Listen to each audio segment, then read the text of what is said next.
Saludos apreciados estudiantes, les habla su profesor de Orientación y Convivencia, Alejandro Gamboa, y en esta unidad temática hablaremos sobre el aprendizaje. Espero les guste. Saludos a todos.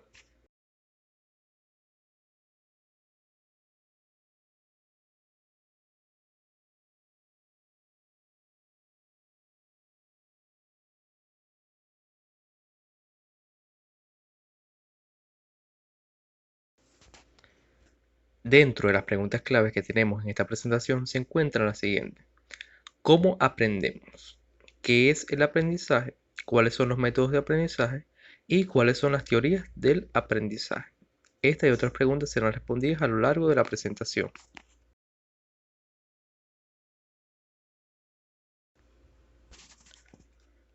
Como pueden observar, el primer título que tenemos es el aprendizaje.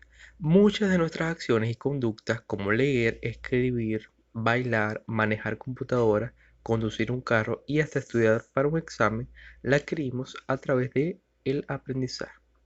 El hombre, desde que se abre la existencia en esta vida, procura establecer una relación armónica con su entorno, intenta adaptarse al medio y el aprendizaje le permite esto, además de adquirir nuevos modos de comportamiento.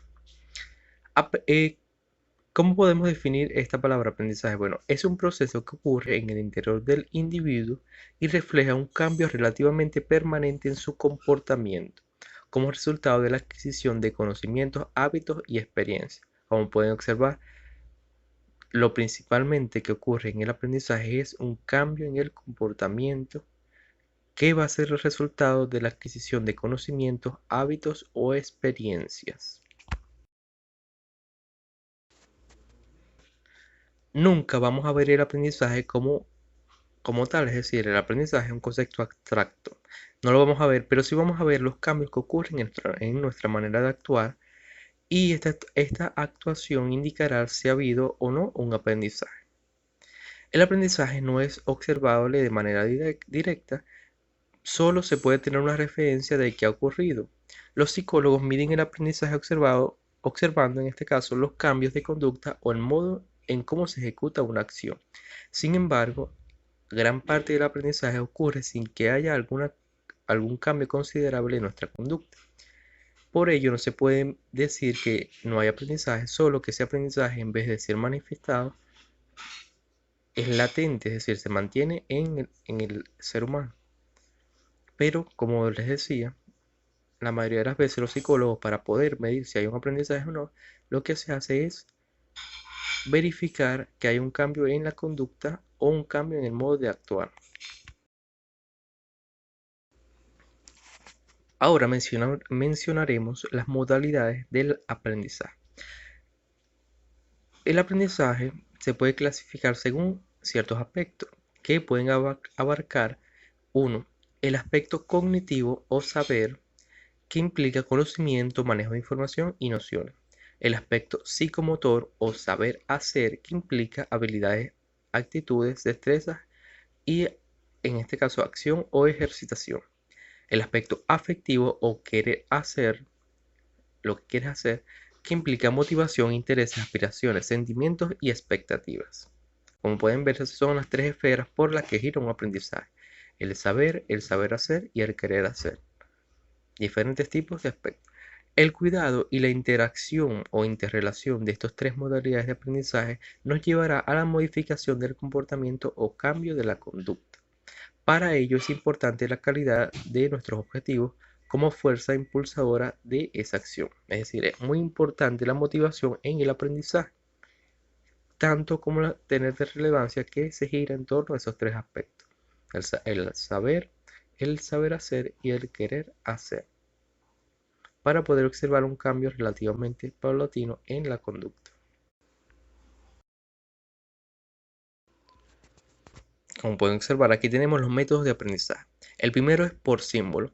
Es aquel en el que se utiliza el sistema convencional y cifrado transmitido al sujeto mediante la palabra hablada o escrita. Consiste en aprender de modo mecánico, leyendo o escuchando.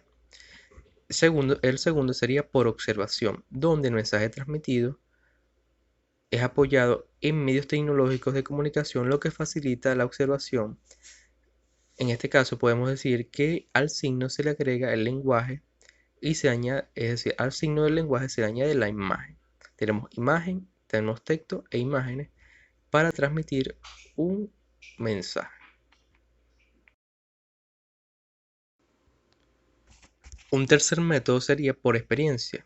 Es aquel método que apoyándose en los otros dos, tanto en la observación como en el primer método, facilita al individuo la posibilidad de integrarse en el contexto, ya que permite que ellos sean sujetos activos de su aprendizaje. Esto abre el horizonte de la comprensión, asimilación e interacción entre el conocimiento, la persona y su contexto.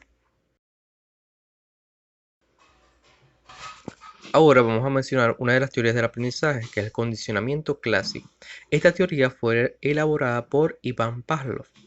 Pavlov consideraba que o realizó estudios con perros sobre la fisiología de la digestión. En un estudio, él notó que los perros salivaban no solo cuando se les presentaban alimentos, sino también ante estímulos que acompañaban el proceso de alimentación. Estas observaciones llevaron a Pavlov a darse cuenta que los perros no solo respondían en base a la necesidad biológica, es decir, al hambre, sino también como resultado de un aprendizaje. A todo esto se le llamó condicionamiento clásico, que es un tipo de aprendizaje con el cual el individuo responde a un estímulo que no produce de manera obligada dicha respuesta. En el experimento específico de Pavlov, el perro cuando en este caso le veía la carne, comenzaba a salivar. Luego se le presentaba la carne acompañada con el sonido de una campana. Posteriormente se hacía sonar la campana y el perro de manera inmediata salivaba, en este caso sin que se le mostrara la carne, simplemente con la campana solo el perro ya salivaba, al igual que salivaba cuando se le mostraba la carne sin la campana.